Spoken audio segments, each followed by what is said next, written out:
My name is Cynthia Dunn. I'm 23, living just outside Birmingham, England. I work part-time at a bakery while finishing my fine arts degree. People say family is your safe place, but mine always made sure I knew my place. Last Christmas, my parents gave my brother a brand new car, my sister a fat envelope of cash, and me a discount notebook. Everyone laughed like it was a joke, but it was. It was their way of saying I'd never be good enough. I smiled for the photos, but that night I made a promise to myself. This would be the last time they humiliated me. If it were you, would you stay quiet or fight back? Last Christmas, my parents gave my brother a brand new car, my sister a fat envelope of cash, and me a discount notebook. Everyone laughed like it was a joke, but it was. It was their way of saying I'd never be good enough. I smiled for the photos, but inside I burned with humiliation. My sister leaned close and whispered, "At least you can draw your feelings in that cheap thing." Her breath smelled like mulled wine, and her smug grin made my stomach twist. I clenched my fists and promised myself this would be the last time they humiliated me. When the guests finally left and the house fell quiet, I went up to my room. The cold from the window seeped through the thin curtains, but I didn't bother turning the heater on. I sat on the floor, knees to my chest, flipping through the pages of that flimsy notebook. The paper felt rough, cheap, almost transparent. It wasn't just a bad gift, it was a statement. For years, I'd told myself that the way my parents treated me was just how families worked. Some kids get more, some less. But that night, something inside me shifted. I wasn't just hurt anymore. I was awake. The next morning, the house was buzzing with energy, like nothing had happened. Dad was outside admiring my brother's new car, explaining to the neighbors how he'd got a great deal for his boy. Mum was on the phone with her sister, planning my sister's engagement party, her voice filled with pride. No one looked at me. No one asked how I felt. I stood in the doorway of the kitchen, holding a cup of tea that had gone cold in my hands, watching them move around like I was invisible. And in a way, I had been invisible for a long time, so long that they didn't even notice anymore. At the bakery later that day, I vented to my coworker and best friend Mia. We met in uni, bonded over bad coffee, and shared frustration with our families. She wiped flour off her apron and listened carefully. "So they gave him a car, her cash, and you got a notebook," she repeated. I nodded, forcing a laugh. "I guess they think creativity is cheap." Mia frowned. "Sin, this isn't just favoritism. It sounds like they're setting things up, like for the future." Her words stuck with me. Setting things up.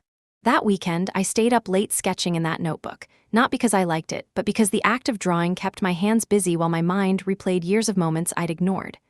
Birthdays where my gifts were always practical: a pair of socks, a planner, second-hand books. Family trips where there suddenly wasn't enough room in the car, so I stayed home. I used to brush it off. I'd tell myself I didn't care, that I liked quiet weekends alone. But now, each memory replayed like evidence in a case I'd been too afraid to open.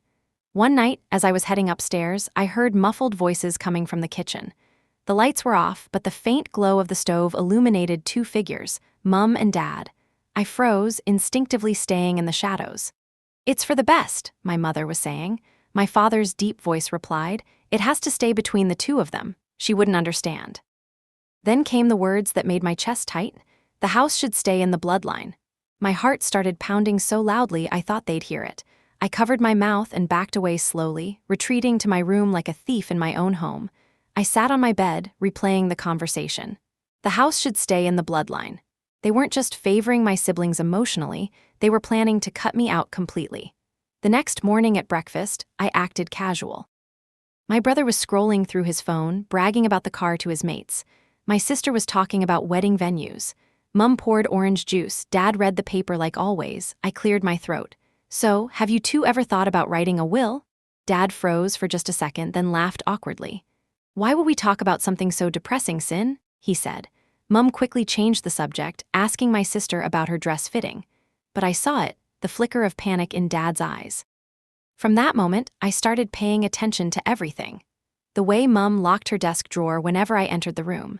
The way Dad took certain phone calls in the garden, little whispers between him and my brother. It was like realizing you'd been living in a play your whole life and suddenly noticing the stage lights and props. Nothing looked natural anymore. One evening, as I passed by my sister's room, I heard her laughing on the phone. "When the house is officially ours," she said, "I'm turning Cynthia's room into a walk-in closet. Finally, some space."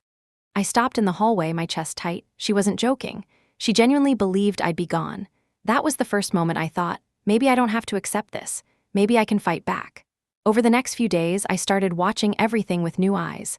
Mum's constant whispering on the phone, Dad's papers locked in his office, my siblings' smug assumptions about the future.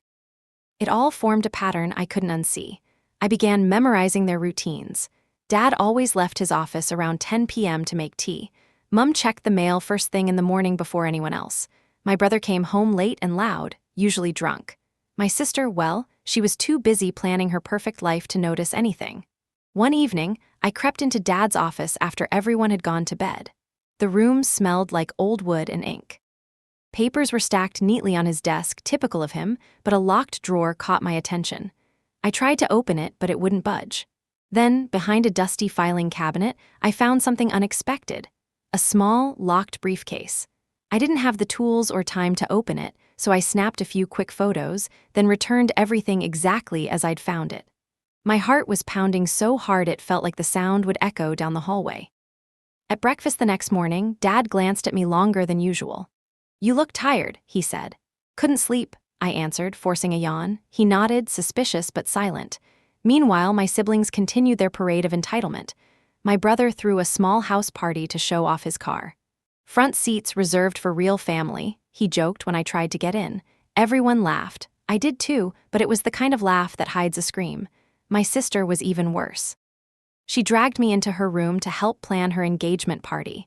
She pointed at a corner of her mood board and said, "This is where your room will be turned into the closet. I'm thinking white marble floors." She said it like she was discussing the weather. That night, I met Mia after work at our usual cafe. The place was quiet, warm, smelling of cinnamon and coffee. She leaned over the table. "You've got that look again," she said.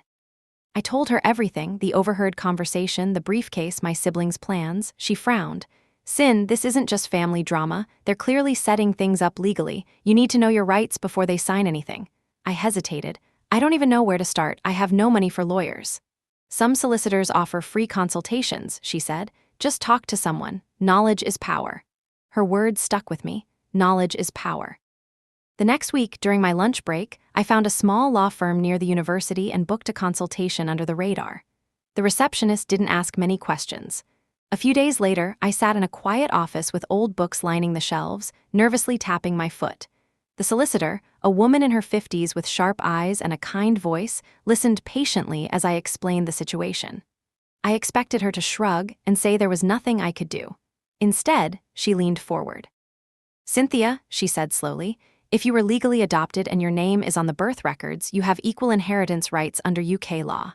They can disinherit you, but only through a formal will. And if they've been manipulating the process to your disadvantage, you might have grounds to challenge it."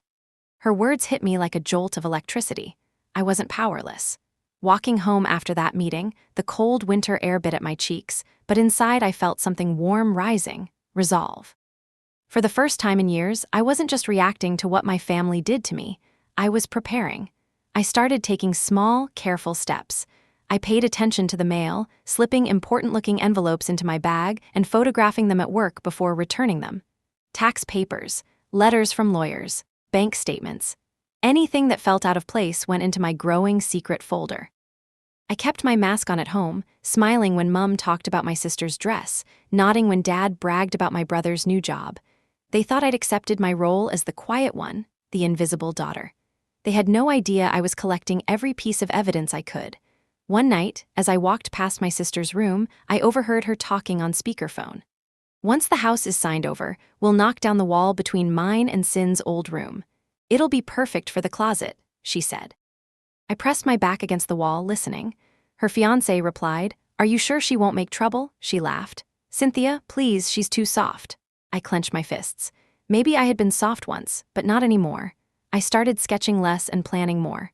My notebook, once a symbol of their neglect, became my secret war journal, filled with notes, timelines, little diagrams of where documents might be hidden. One evening, as Dad watched TV, I casually asked, "Hey, have you ever thought about, wills and stuff for the house?" He turned slowly, narrowing his eyes. "Why do you ask?" "Just curious," I shrugged. "I learned something about it in class." He stared at me for a moment before forcing a laugh. "No need to worry about that. Everything's under control." But I saw it again, that flash of panic. It was then that I understood something crucial. Their biggest weapon wasn't power, it was my ignorance. And now that I knew the rules of their game, I could play too. From that day on, I stopped being the quiet daughter. Not on the outside, of course. On the outside, I kept my head down, smiled, and let them think I was harmless. But inside, I was watching everything like a hawk. I made myself useful around the house, the way I used to when I was a teenager, bringing Mum tea, helping Dad with small errands, listening to my siblings brag about their lives. It was the perfect cover. They lowered their guard, believing I'd accepted my role as the invisible one. At dinner one night, I decided to test the waters. "So," I said casually, stabbing a piece of roasted potato with my fork, "when are you signing the house over?" The reaction was instant. Dad's fork froze midair. Mum's eyes flicked toward him. My brother looked confused and my sister snorted. "What are you talking about?" Dad finally said. I shrugged, pretending to be clueless. "I overheard something the other night. Didn't know if it was serious or just one of your future plans." Dad let out a stiff laugh. "You must have misheard. We're not signing anything." "Right," I said lightly and went back to eating. But the way he gripped his glass after that told me everything I needed to know. That night, when the house was asleep, I returned to Dad's office. The locked briefcase behind the filing cabinet hadn't moved. I crouched down and inspected it carefully. The combination lock was old and scratched. My fingers traced the numbers.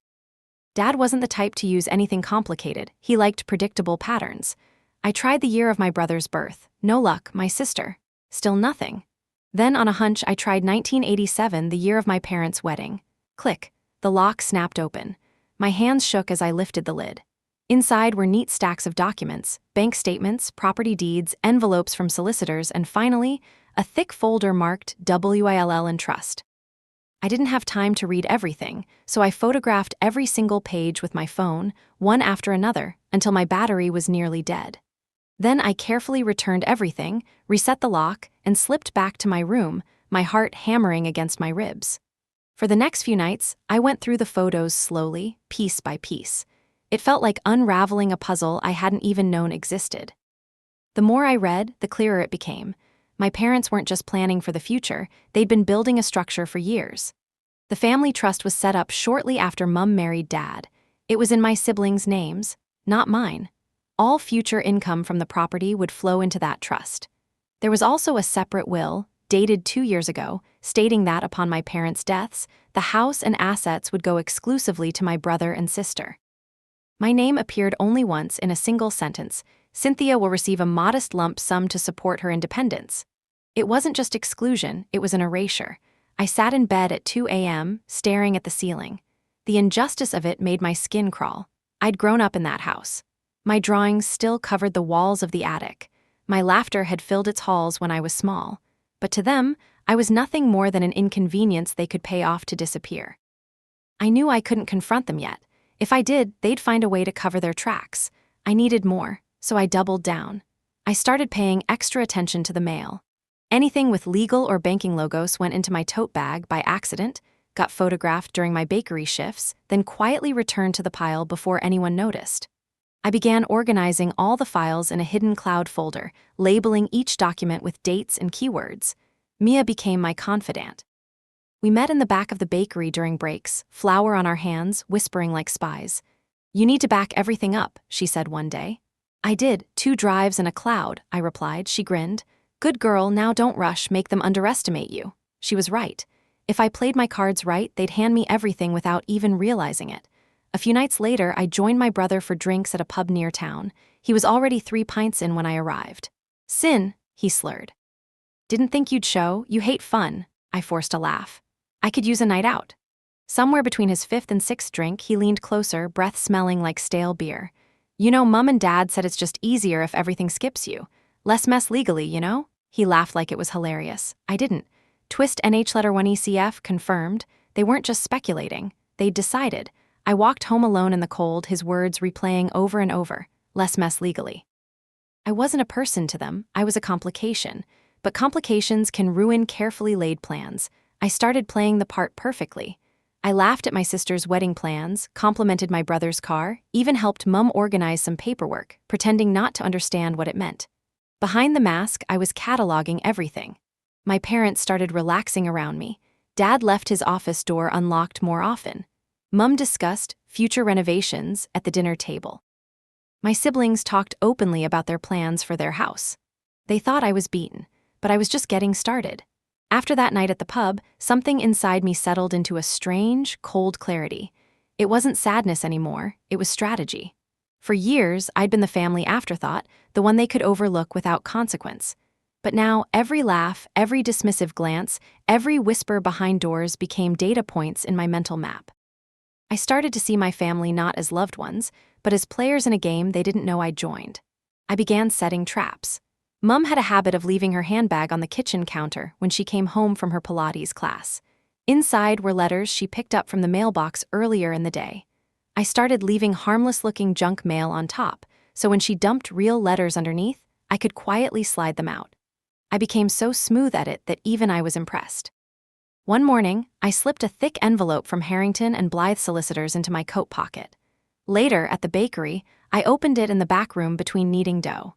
Inside were updates about the family trust, detailed balance sheets, property income statements, and legal notices addressed to the beneficiaries, which of course did not include me. They were preparing to transfer portions of the property's equity into my siblings' names before the will even activated. It wasn't inheritance anymore, it was a quiet takeover in real time. That night at dinner, I asked innocent questions. "So, what's a trust?" I asked, twirling spaghetti on my fork. My brother laughed. "Why, you planning to sue us?" Mum forced a laugh too. "Sweetheart, it's just a financial arrangement. You wouldn't be interested." "Oh," I said, pretending to lose interest. "Sounds boring." Inside, I was burning. A few days later, Mia and I spread all the documents across my tiny bedroom floor like detectives. She was perched on my desk chair, eating crisps, while I crawled among piles of envelopes, receipts, and photocopies. "Look at this," I said, pointing at a trust fund document dated 2006.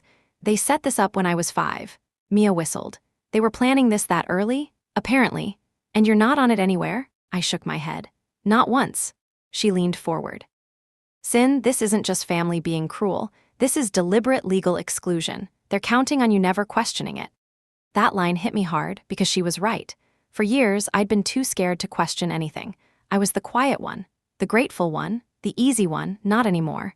I started focusing on digital evidence too. Dad was terrible with passwords. His email password was the same one he'd used for years, Birmingham 1987. I'd seen it on a sticky note once when I was younger. Late one night, I tested it on his email. It worked. I didn't read everything, just searched keywords: trust, will, solicitor, transfer, Cynthia. Hundreds of emails popped up. Many were between him and the lawyers, discussing timelines and asset distribution. A few between him and my siblings, laughing about how Cynthia will be taken care of with a little cash, she won't make a fuss. They had no idea how wrong they were. I forwarded key emails to a secure backup. Every document, every screenshot, every attachment went into my digital vault. Mia helped me create a second hidden backup in case they somehow found out. Meanwhile, at home, I turned the charm up. I baked muffins for Mum's Pilates group. I helped Dad fix the garden fence. I played along with my sister's endless wedding rehearsals. They thought I was softening, but I was just buying time. One Friday evening, Mum gathered us all in the living room. She had a glass of white wine in her hand and that overly sweet tone she used when delivering big family news. "We've set a date," she said. "For what?" I asked, even though I already had a guess. "For the official transfer of ownership," Dad said proudly. "The lawyers will finalize everything in 6 weeks. The house and assets will go where they belong, to the next generation." My stomach twisted, but I kept my face neutral. "Oh," I said, "that's exciting." Mum smiled, pleased by my lack of protest. "Yes," she said, "we'll finally have things sorted. It'll make life easier for everyone." Easier for everyone but me. That night, I wrote everything down in my notebook. Dates, deadlines, names. I sketched out a rough timeline with circles and arrows. 6 weeks. That was the countdown. The following week, I took another bold step. I visited the solicitor again. I showed her some of the documents I'd collected, the trust papers, will copies, balance sheets. She read through them silently, her brows furrowing. "Cynthia," she said finally, "this isn't just unfair. Depending on how they've structured this, some of these transfers may not even be legal without your consent, especially if part of the property was tied to your original guardianship." I blinked. "What do you mean?" She pulled out a statute book and showed me a section about inherited property from biological parents. "Do you remember your biological mum?" she asked gently. "Not really," I admitted. She died when I was 2. Well, she said, tapping the page, if part of this property originally belonged to her side, then legally your father and stepmother can't transfer ownership without accounting for your share. It's called residual estate rights.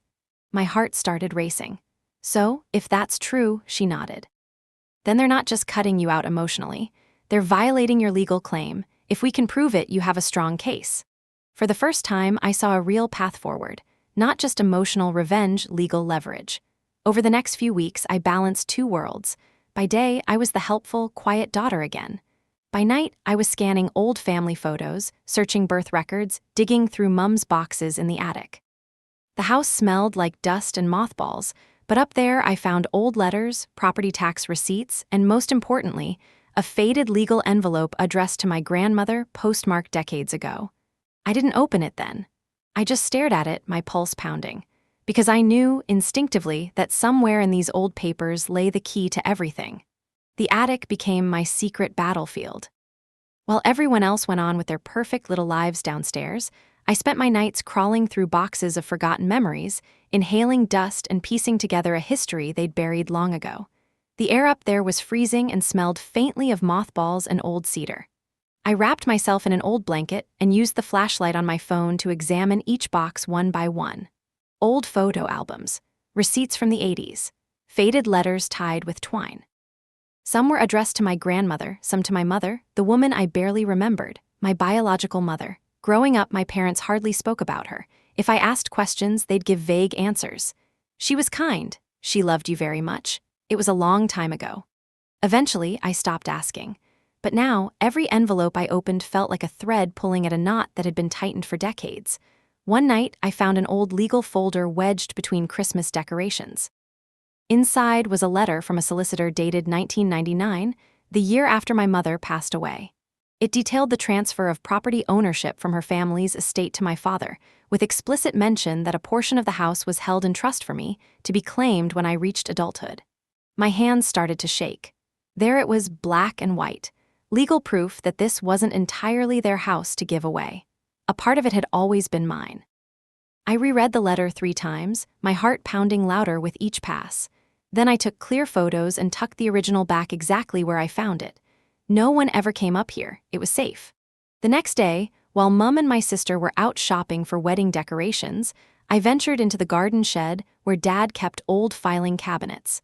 I found decades-old property tax receipts with my mother's surname listed as a co-owner. More evidence. When Dad came home, I pretended to be reading in the living room, a blanket over my legs, looking harmless. He nodded at me and went upstairs, completely unaware that I now held the key to undoing their entire plan. Later that night, Mia and I sat on the floor of her flat surrounded by printouts and highlighted documents. She leaned over the letter and whistled softly. "This is gold," she said. "Do you realize what this means?" I nodded slowly. "They can't legally cut me out. Not fully.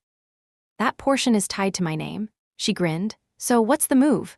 "I'm not rushing," I said. "They're going to show me exactly when and how they plan to sign it all away. I'll let them dig their own grave, then I'll drop this on the table." For the first time, I felt a sense of power I'd never known before. It wasn't loud or flashy. It was quiet, steady, and unshakable. Over the next few days, I kept up my performance. I baked cookies for Mum's friends. I helped my sister try on dresses. I even let my brother drag me to car meet, pretending to admire his new engine modifications. But behind the smiles, I was documenting everything. Every email, every phone call, every date. I marked the day of the signing ceremony in red in my planner. 3 weeks left. I also started laying small traps to confirm just how much they were hiding. For example, one evening at dinner, I casually mentioned, I found some old papers about the house in the attic. Funny stuff. Lots of names I didn't recognize. Mum's fork clinked against her plate. "What papers?" she asked too quickly. I shrugged. "Oh, just boring legal stuff. I didn't really read them." She forced a smile, but I saw panic flash across her face. Dad glanced at her, then changed the subject. My suspicion was confirmed. They knew about those documents, and they'd probably hoped I'd never find them. That night, Mum knocked on my door. She was holding a cup of tea and wearing her concerned mother face, the one she used when she wanted to manipulate me gently. "I heard you found some old documents," she began softly. "Yeah," I said, feigning innocence. "Just some dusty papers. I didn't think they were important." She hesitated. "It's best not to go digging through old things, Cynthia. Some memories should stay in the past." I looked down at my sketchbook, pretending to doodle. Sure, Mum, I'll leave it alone. She left satisfied. I closed my door, locked it, and smiled for the first time in weeks. They were worried. 2 weeks before the signing, I started paying attention to my father's briefcase again. He carried it everywhere now, as if he sensed a storm coming. He even took it to the pub once, which was strange for him. I knew that whatever final paperwork existed was inside it. I decided not to steal anything this time. Instead, I made copies of the key I'd crafted earlier and kept them in different places: my bag, Mia's flat, my art supply box. If anything went wrong, I'd still have a way to get inside. Meanwhile, my siblings grew bolder. My sister openly discussed knocking down the wall between our rooms. My brother started referring to the house as our place. "It'll be so much better when you get your own little flat somewhere," he told me one night. "You're more of a city girl anyway." I forced a laugh. "Yeah, maybe." Inside, I wanted to scream, but I didn't, because silence now was my weapon. The night before the final legal meeting with the solicitors, I received a text from Mia. "Everything ready?" I replied. "Almost. One more thing to line up." That one more thing was ensuring that my evidence wouldn't vanish if they caught wind of my plan. So, I spent the night uploading every scanned document, photo, and recording to 3 separate encrypted drives. One I kept hidden in my room, one I gave to Mia, and one I stored in a rented safety deposit box at a small bank near the bakery. If they thought they could corner me, they'd find themselves surrounded instead. The signing was just around the corner. They were confident, smug, certain that I was too weak to challenge them. They had no idea what was coming. As the signing date crept closer, the entire atmosphere in the house shifted. It was like watching actors nervously rehearse before a big premiere. Everyone had their roles. My father barked orders on the phone with solicitors. My mother obsessively reviewed guest lists for my sister's engagement party, which she'd timed to line up with the property transfer. A new era for the family, she called it. My brother strutted around like a prince awaiting coronation. "Once everything's in our names," he said one evening, feet kicked up on the coffee table, "I'm tearing down that ugly fence and putting up a garage extension. Dad already said it's fine." "Sounds expensive," I murmured. He grinned. "Not my problem anymore." My sister spent her days scrolling Pinterest boards for closet inspiration. She started bringing interior designers by the house under the pretense of early planning. One woman actually walked into my room one afternoon, measuring the walls as if I no longer existed. "Excuse me," I said sharply, startling her. She blinked. "Oh, I was told this space was going to be converted after the transfer." I forced a sweet smile.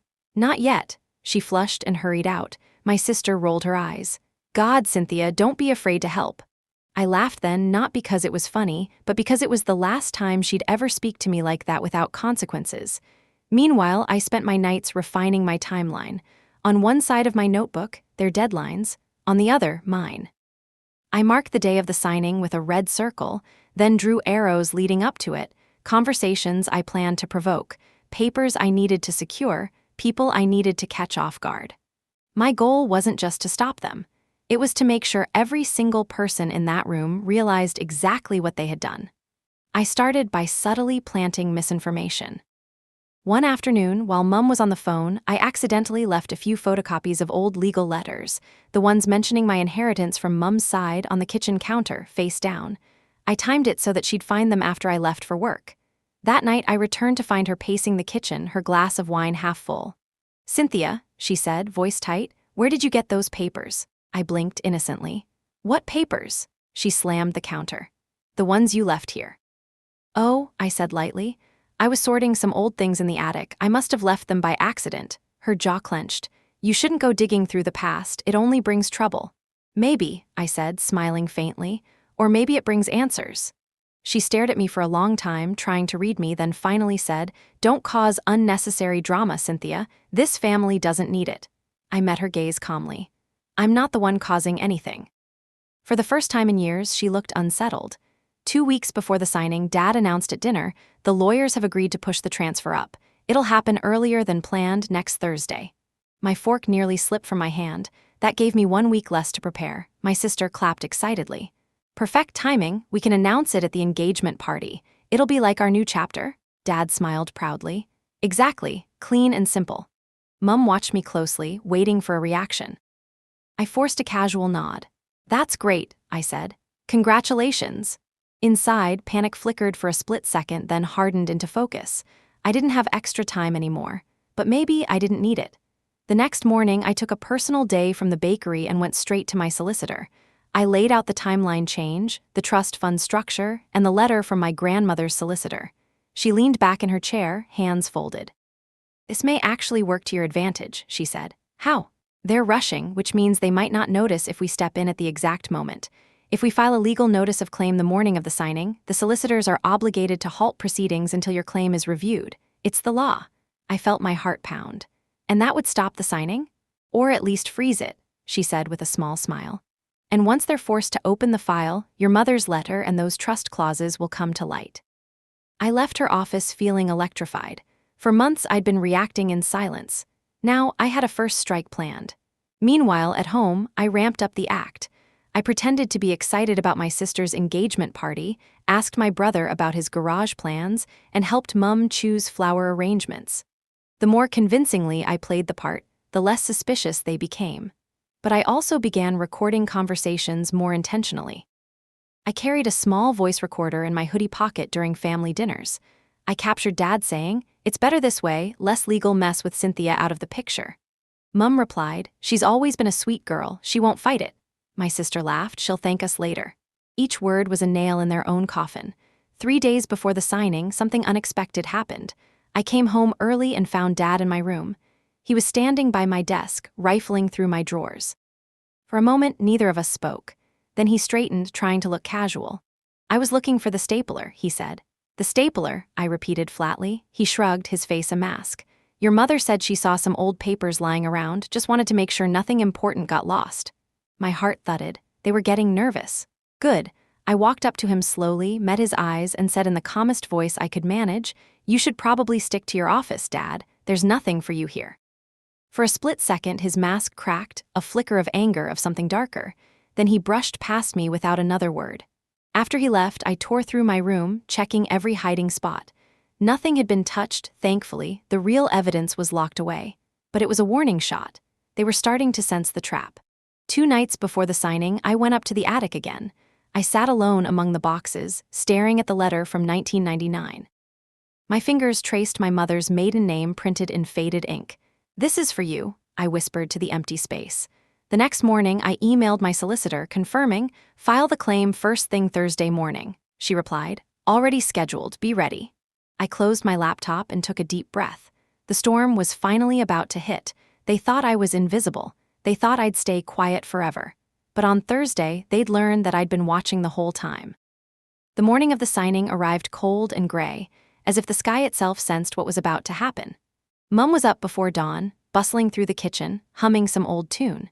She made pancakes, brewed coffee, and laid out everyone's nice clothes, the kind they wore for family portraits or legal ceremonies.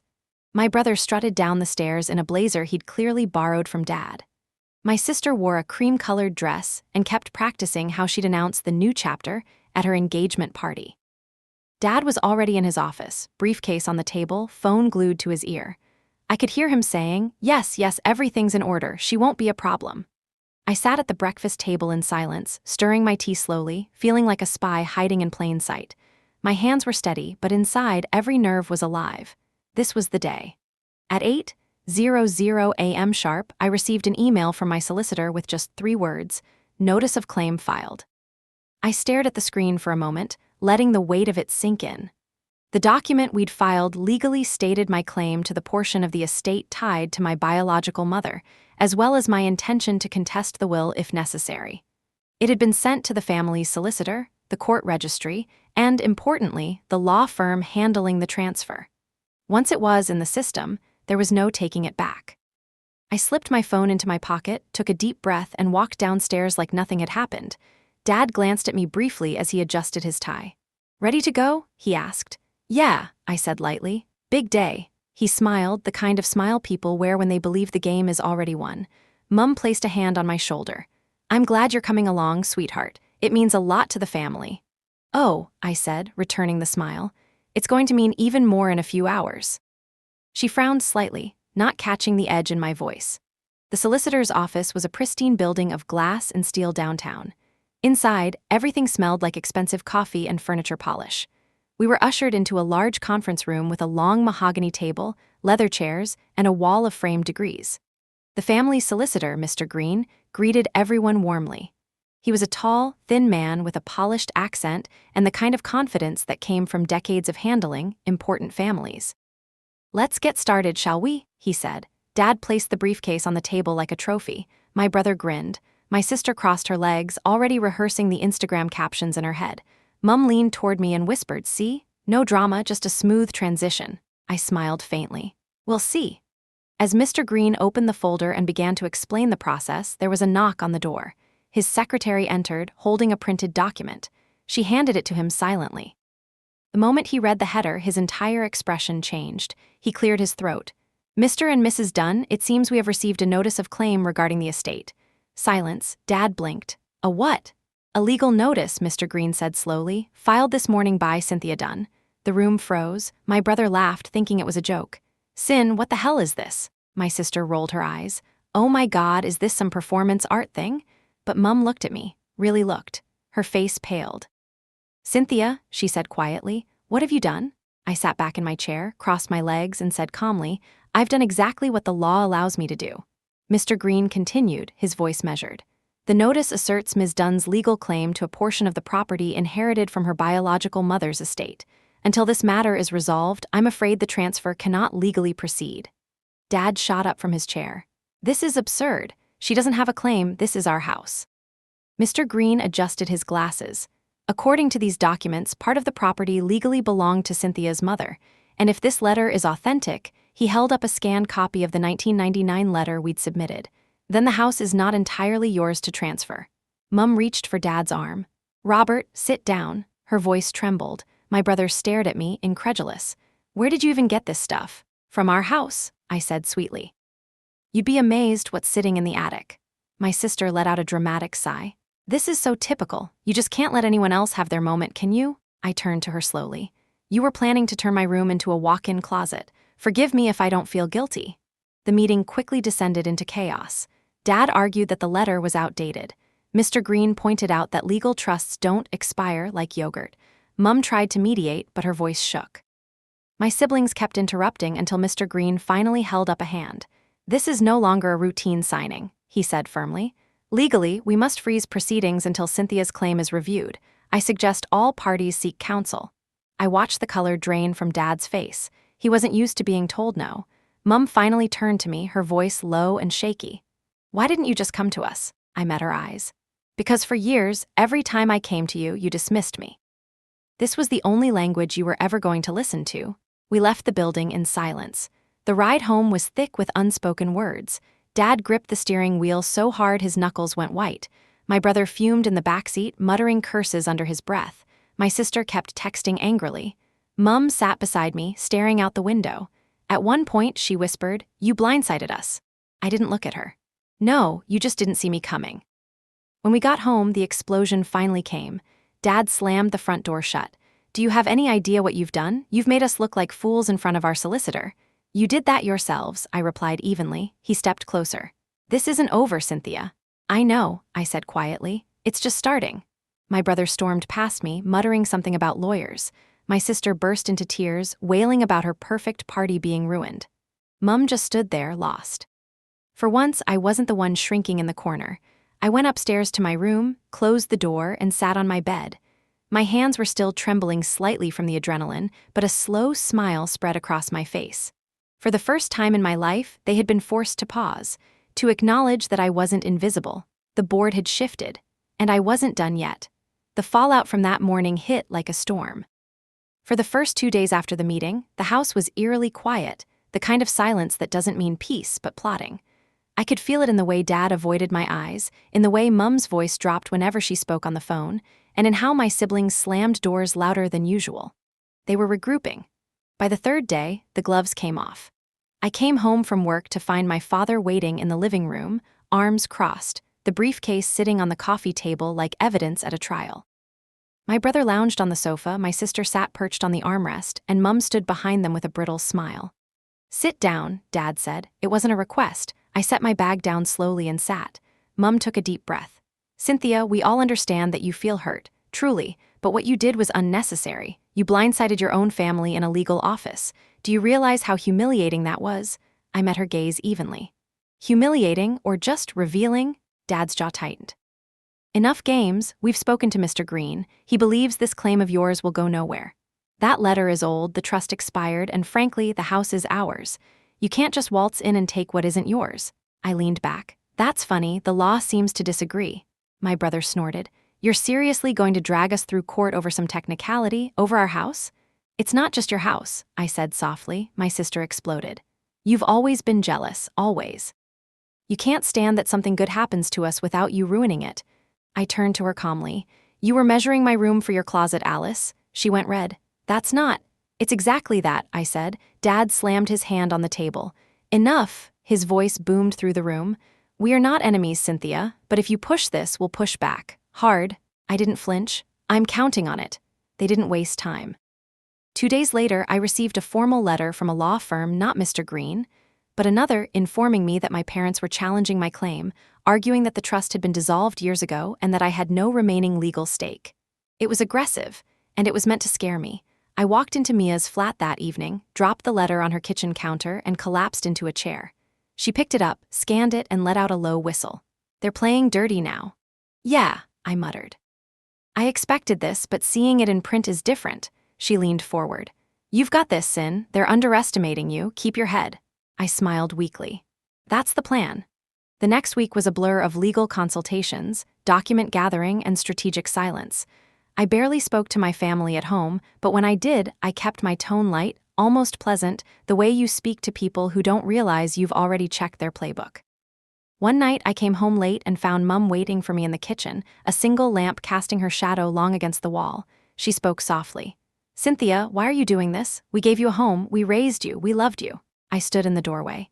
You raised me, yes, you also erased me. She flinched like I'd struck her. That's not fair. It's the truth, I said. You built a future where I didn't exist. You can't be surprised that I decided to exist on my own terms. She reached for my hand, but I stepped back. For years, that gentle tone had made me fold. Not this time. A few days later, Twist L letter 1EDBN1 revealed itself. I received an anonymous email with the subject line, "You should see this." There was no text, just an attachment, a PDF of scanned financial records. I hesitated, then opened it. My heart skipped a beat. The document showed my parents quietly moving large sums of money into a foreign trust account, months before they started the property transfer. It wasn't illegal per se, but it was hidden, and more importantly, it proved premeditation. They weren't simply passing down the house. They were restructuring their assets to keep me from accessing anything, even if the claim went through. Whoever sent it knew exactly what they were doing. I stared at the sender's address. It was a generic encrypted email, impossible to trace. My first thought was Mia, but she swore she didn't send it. My second was someone inside the family, but who? I printed the document and took it straight to my solicitor the next morning. She examined it, eyebrows raised. This, she said, tapping the page, is very interesting. If we can verify this account, it changes everything. It shows intent to conceal assets, which strengthens your case significantly. Can we? I asked. She smiled slightly. We can try. I left the office feeling a mix of adrenaline and suspicion. Someone wanted me to win, or at least to hurt my parents. That night at dinner, I watched each face carefully. Dad was composed but tense. Mum kept glancing at me like she wanted to say something. My brother shoveled food into his mouth, oblivious. My sister scrolled on her phone. Whoever sent it was sitting somewhere in this house. Over the next few days, the atmosphere turned poisonous. My father's legal team started sending me increasingly hostile letters, trying to intimidate me into dropping the claim.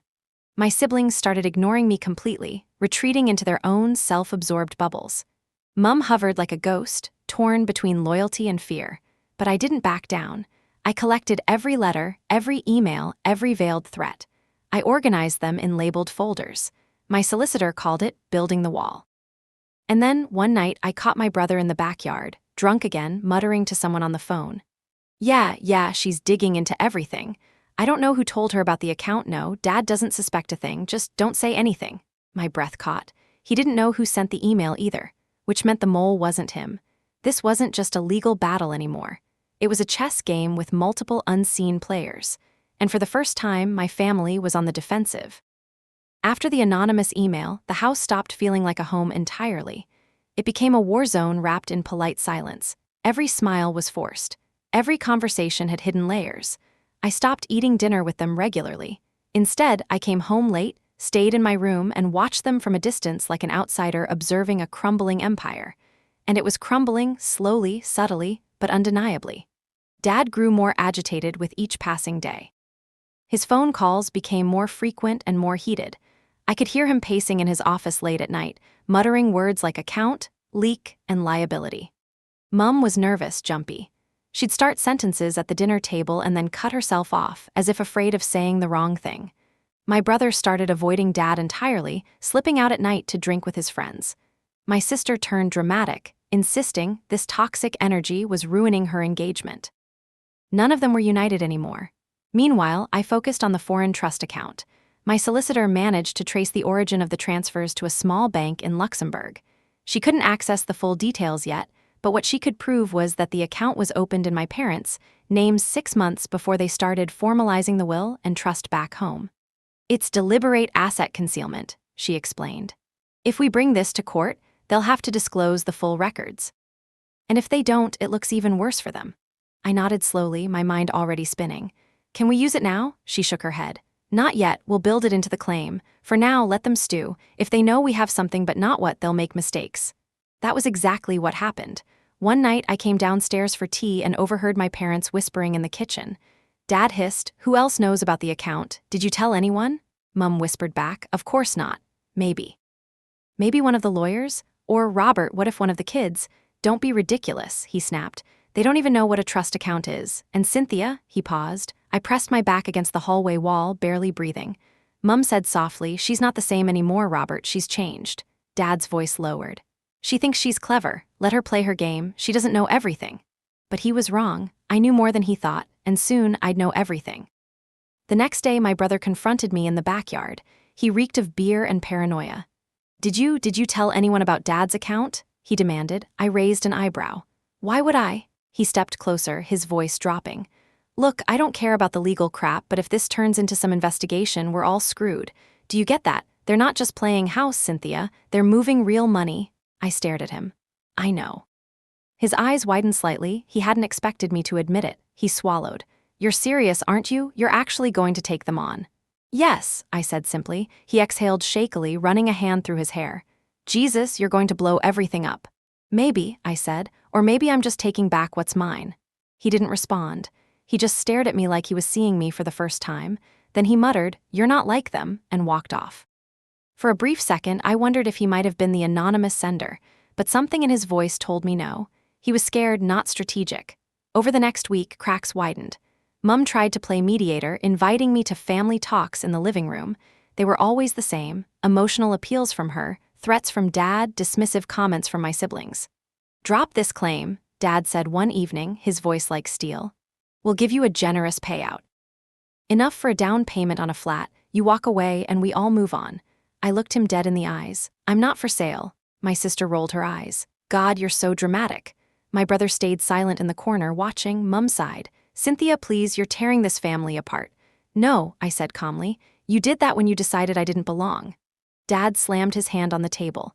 "Do you have any idea how much damage you're doing? Legally, financially?" "I know exactly," I cut in. "And you brought it on yourselves." That night, while they argued downstairs, I went up to the attic again. It was my war room now, silent, cold, and safe. I spread out everything: the letter from 1999, property records, bank documents, trust fund papers, solicitor notes. Then, tucked inside one of the old albums, I found something I'd missed before: a sealed envelope with my mother's handwriting on it. My heart skipped. I opened it carefully. Inside was a short letter, dated a few weeks before she passed. "For Cynthia, if you are reading this, I am no longer with you. This house is not just walls, it is part of your blood, your name. Never let anyone take it from you. Love, Mum." Tears welled in my eyes, but they didn't fall. Instead, something inside me hardened. Her words weren't just sentimental, they were a mandate. Twist L letter 1 EDBN 2 was set in motion 2 days later. My solicitor called with an update. "We pulled some property registry records. There's something strange. Your father filed to transfer not only the house, but also adjacent land to the trust. Land that, according to your mother's original deed, was in your name since birth. He's been sitting on this for 21 years without registering it properly." I froze. "What?" She continued, technically, that land belongs to you already. If we file to enforce your ownership, they'll have to explain why they've been collecting rent and using it as collateral without your knowledge. My pulse quickened. They've been profiting off land that's legally mine? Yes, for years. I sat down slowly, the weight of it hitting me. This wasn't just about the house anymore. It was about years of concealed profit. They won't see this coming, my solicitor added. She was right, they wouldn't.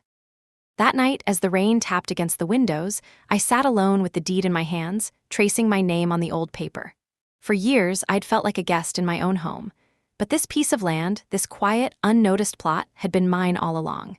And soon, they were going to learn exactly what that meant. The next morning, I woke up earlier than usual. There was a strange stillness in the air, like the quiet before a thunderstorm. I sat at my desk, staring at the original deed with my name on it. The paper was old, the ink slightly faded, but the legal weight it carried was undeniable. This wasn't just evidence. This was a sword. I tucked the deed carefully into a folder, along with printouts of the Luxembourg account transfers and the 1999 solicitor letter. Then I emailed my solicitor. I'm ready to move forward with the land enforcement claim. Let's file. Her reply came within minutes. Filing this morning. Once it hits the registry, they'll receive official notice. Brace yourself, this will cause a stir. I closed my laptop and exhaled slowly. This was it. No more waiting. By early afternoon, the ripple effect began. Dad came home from work in a rage.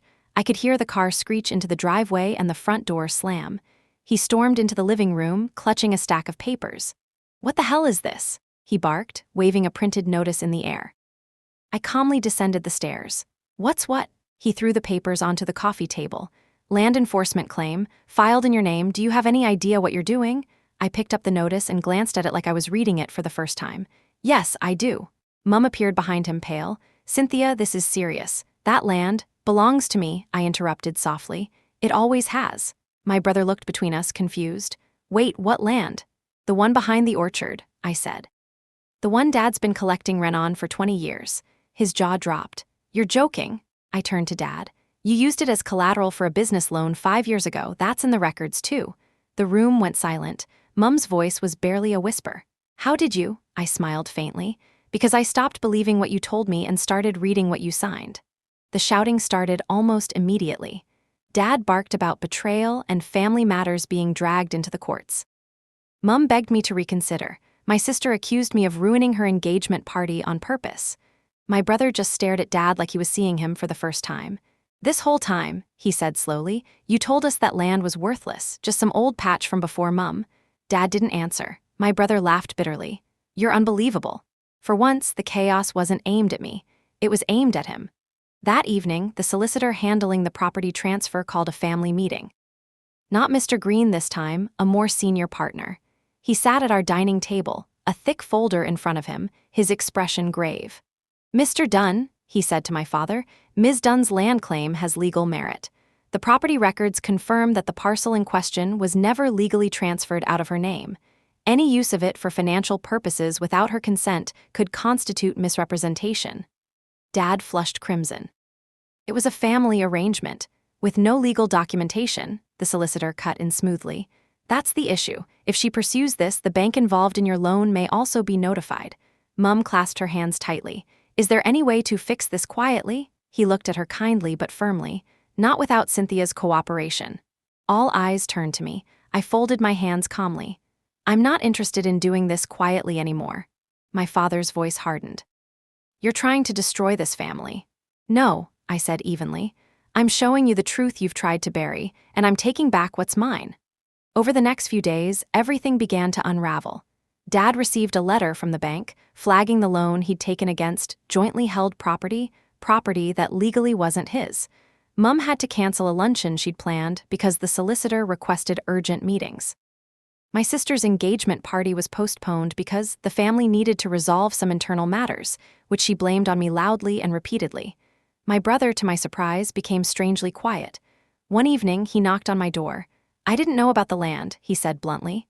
"I believe you," I replied. He hesitated. "Dad's losing it. He's yelling at everyone. Mum, crying all the time. Alice is freaking out. This is a mess." I looked him in the eye. It was already a mess.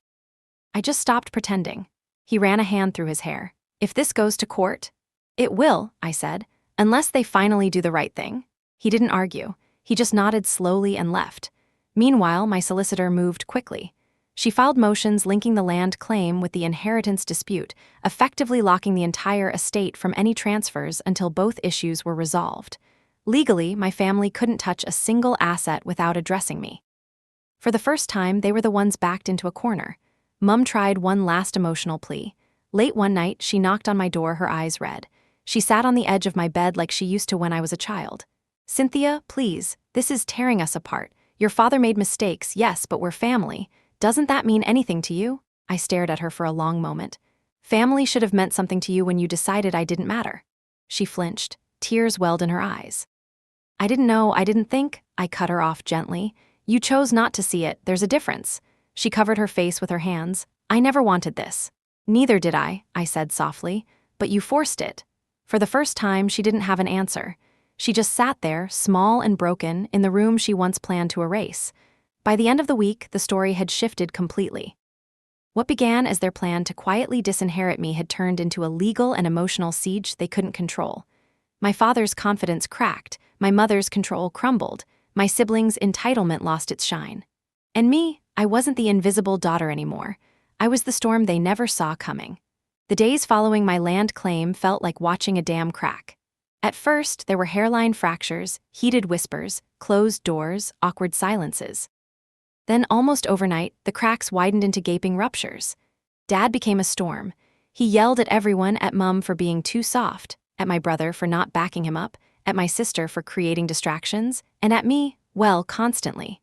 His confidence had always been his weapon, but now that weapon was misfiring. Mum moved like a ghost through the house, trying to keep things from falling apart with cups of tea and soft words. It didn't work anymore. My siblings weren't on her side like they used to be. My sister Alice grew more bitter every day. "I can't believe you're ruining everything over some old piece of paper," she snapped one morning as I passed her in the hallway. I stopped and faced her. "It's not a piece of paper. It's my name, my life, my mother's legacy." She rolled her eyes. "God, you love playing the victim." I smiled thinly. "Funny, I thought I was playing the lawyer." She stomped off, muttering something about me being obsessed with drama. Meanwhile, Dad's legal team started firing back in earnest. I received a thick envelope containing a formal counterclaim, arguing that my land ownership was a clerical error, that my mother intended the property to revert to the family trust, and that I was exploiting legal loopholes. My solicitor laughed when she read it. "They're grasping at straws," she said. "Their argument falls apart the moment we show the original deed and your mother's letter." Still, I felt a chill. This wasn't just about winning anymore. It was about survival for them, and desperate people make dangerous moves. One night, around 11 p.m., I was in my room reviewing documents when I heard my brother's door slam. Footsteps thundered down the stairs, followed by yelling. I crept halfway down the staircase and saw my brother in the living room, red-faced and furious, waving his phone in Dad's face. "You used my name as guarantor for one of your loans," he shouted. Dad barked back, "You benefited from those loans, don't act innocent." "I didn't even know, you forged my signature on one of the documents." My stomach twisted. This wasn't about me anymore. Their own lies were detonating from within. Mum tried to calm them down, but my brother wasn't having it. He shoved the phone into her hands. "I found the documents. Someone emailed them to me last night." My heart skipped. Someone else got an email? Dad demanded to see it. My brother refused. "You've lied to all of us. For once, you don't get to control the narrative." He stormed out, slamming the door so hard the frame rattled. The next morning, Mum pulled me aside in the kitchen. Her hands were shaking as she held a mug of tea.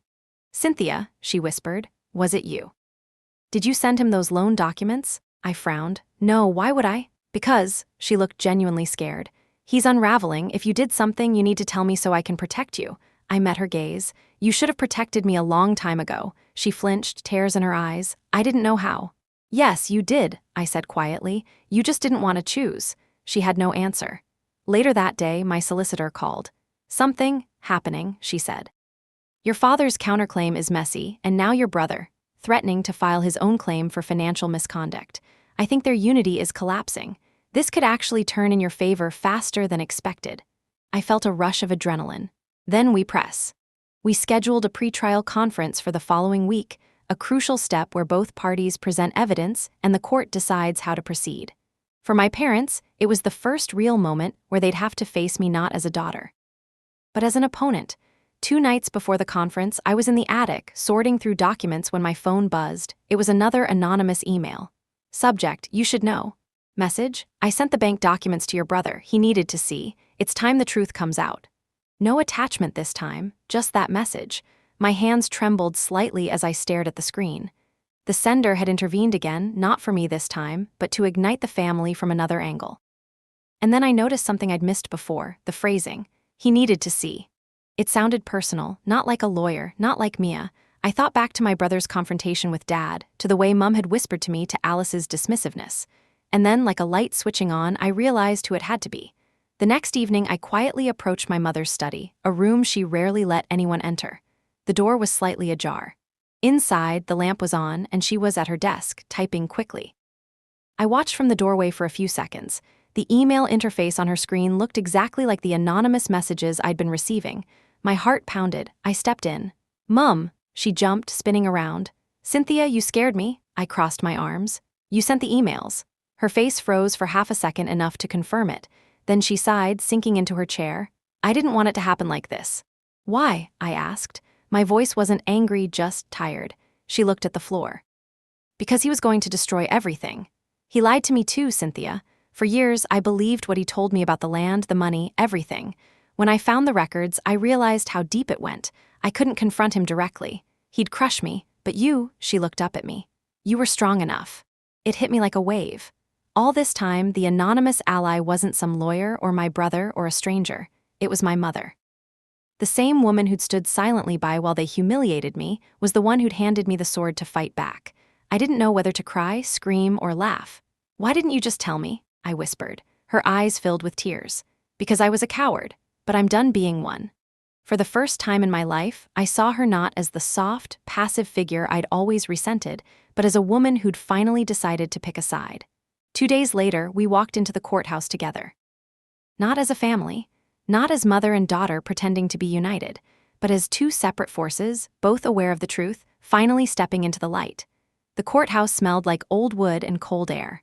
My heart pounded in my chest as I walked through the double doors, clutching my folder like a shield. This wasn't just a legal hearing. It was the moment my family's carefully constructed facade would be stripped bare in front of strangers who didn't care about family loyalty, only evidence. Mum walked beside me, silent but steady. She wore a simple beige coat, her hair tied back. There was no trace of the timid woman who used to flinch at Dad's every word. Across the lobby, Dad stood with his legal team, 3 expensive lawyers in sharp suits. He looked furious but composed, like a general about to enter a war he still believed he could win. My brother lingered awkwardly behind him, avoiding my gaze. Alice scrolled on her phone, pretending not to care. Mum gave my hand a brief squeeze. You ready? I exhaled. More than ever. Inside the courtroom, everything was stark and clinical. A wooden bench separated the sides. The judge, an older woman with piercing eyes, took her seat and called the hearing to order. My solicitor rose first. Your Honor, this case concerns the attempted transfer of family assets without the knowledge or consent of my client, Ms. Cynthia Dunn, who holds legal claims both to inherited land and to a portion of the estate under her late mother's trust. She laid out the documents methodically, the original deed with my name, the solicitor's letter from 1999, the Luxembourg bank transfers, the financial records. Each piece landed like a stone in water. Dad's lawyer tried to counter. He argued that the deed was outdated, that my claim was motivated by greed, that my mother intended the property to revert to the trust. The judge leaned forward. Do you have any written evidence of this intent? Silence. Dad clenched his jaw. Then came the moment I'd been waiting for. My solicitor called Mum to the stand. For a split second, Dad's mask cracked. What? He hissed. No. But Mum stood, calm and deliberate. She walked to the witness chair, swore the oath, and sat down. It's done, my solicitor began gently. Can you tell the court what you discovered regarding the family's financial records? Mum's hands trembled slightly, but her voice was clear. I found out my husband had been hiding money in foreign accounts. He told me the land Cynthia inherited was worthless, that it was going to revert to the family trust. But I found my late friend's letter, and it said otherwise. I sent those records anonymously to Cynthia because I couldn't watch the lies continue. A murmur rippled through the courtroom. Dad shot up from his seat. You betrayed me, the judge banged her gavel sharply. Mr. Dunn, sit down, this is not a family dinner. He sat slowly, his face a storm of rage and disbelief. My solicitor continued. Mrs. Dunn, why did you decide to support your daughter now? Mum turned to look at me. Because she was right. And because I was wrong for staying silent for so long. Something inside me cracked open, not from pain, but from a release that had been building for years. For once, she had chosen me, not him. When it was my turn to speak, I stood and faced the judge. For years, I said, I was made to feel like I didn't belong in my own family. Every birthday, every holiday, every moment, I was reminded, subtly or not, that I wasn't part of their future. When I found the documents, I realized it wasn't just emotional. It was legal. They tried to erase me on paper, too. I'm not here to take what isn't mine. I'm here to protect what is. My mother left me something real, land, legacy, her words. And I won't let that be stolen because I was too afraid to stand up for myself. The judge listened intently, her expression unreadable. When Dad took the stand, his fury finally boiled over. He accused me of manipulation, of using technicalities to destroy the family. He called Mum a traitor in front of everyone. His lawyer tried to rein him in, but he couldn't help himself. His need to control the narrative was stronger than his legal strategy. The judge interrupted him sharply. Mr. Dunn, this is not about your feelings. It's about legal ownership and misconduct. And so far, the evidence against you is substantial. For the first time, I saw something in his eyes I'd never seen before. Fear. After hours of testimony, the judge called for a recess. We stepped outside into the crisp autumn air. My solicitor was confident. They're on the back foot. The deed alone is enough to secure your land rights. The bank records make their counterclaim look fraudulent, and your mother's testimony, well, that tipped the scale emotionally and legally. I nodded slowly, watching through the window as Dad paced furiously, barking at his lawyers. Alice sat in the corner, crying quietly. My brother looked lost. The family that once made me feel so small was unraveling in full view, and I wasn't crumbling with them. When the hearing resumed, the judge issued an interim order. Until the final ruling, all estate transactions are frozen. The land parcel legally remains in the sole ownership of Ms. Cynthia Dunn. Any attempt to use, sell, or collateralize it without her consent will be treated as fraud. Furthermore, the court authorizes a formal audit of the foreign trust accounts. Dad's face went pale. The room buzzed. My solicitor squeezed my arm. That's a huge win. It wasn't the final judgment yet, but it was the turning point. As we walked out of the courthouse, reporters waited outside, sensing drama. My family hurried to the car. Mum stayed behind, standing beside me on the steps. She looked at me with tear-filled eyes. I don't deserve your forgiveness. I shook my head. This isn't about deserving, it's about finally telling the truth. She exhaled shakily. I'm proud of you. I smiled softly. For once, Mum, I'm proud of myself too. That night, the house was silent. No yelling, no laughter, just the hollow echo of what used to be.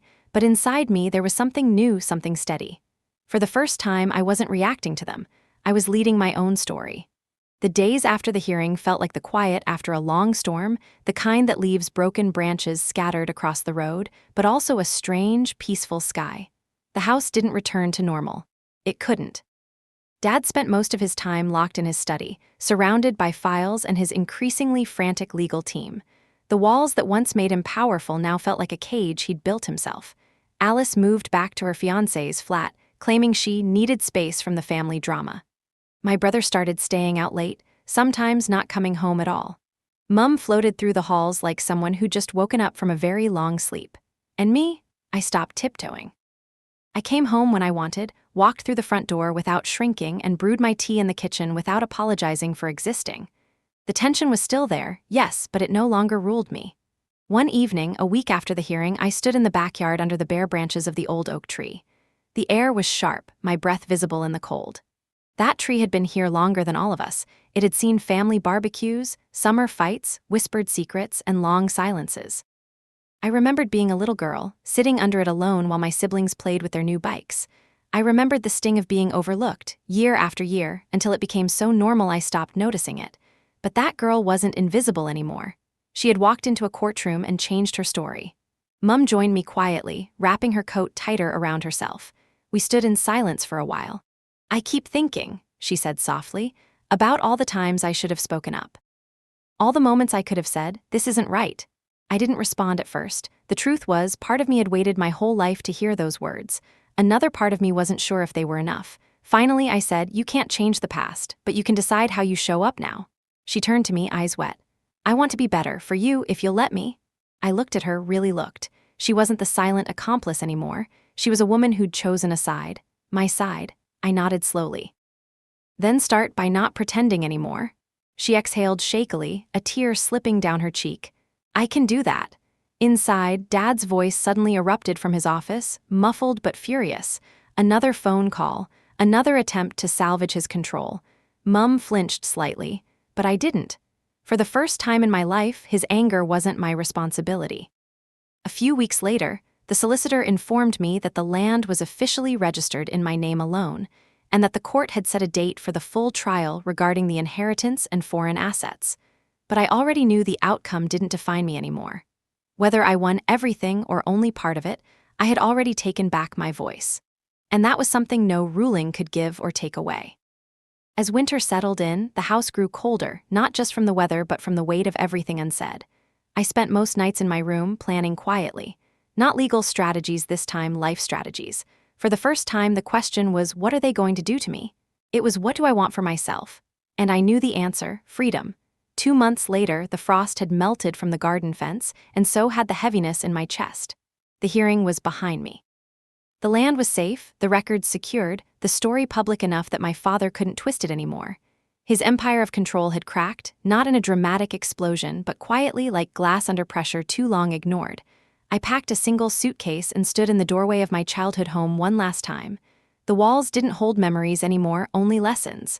Mum hugged me longer than she ever had before. Don't disappear, she whispered. I won't, I said. But I need to go live somewhere I don't have to keep defending my right to exist. She nodded, tears streaking down her cheeks. Then go live free. I rented a small cottage near the coast, far from the noise of lawyers and family drama. The air there was different, salted, alive, honest. Each morning, I'd walk barefoot on the sand with a cup of coffee, the cold biting my toes. Some days I'd write, some days I'd just breathe. It wasn't peace that hit me first. It was absence, of chaos, of yelling, of constant judgment. At first it felt strange, even wrong, to not brace myself for an argument that never came. But slowly, absence became space. And in that space, I started finding myself. One evening, while sorting through old files, I found my mother's letter again, the one she'd written years ago and hidden from everyone. To my daughter, if you ever feel unseen, know that the world's blindness doesn't define your light.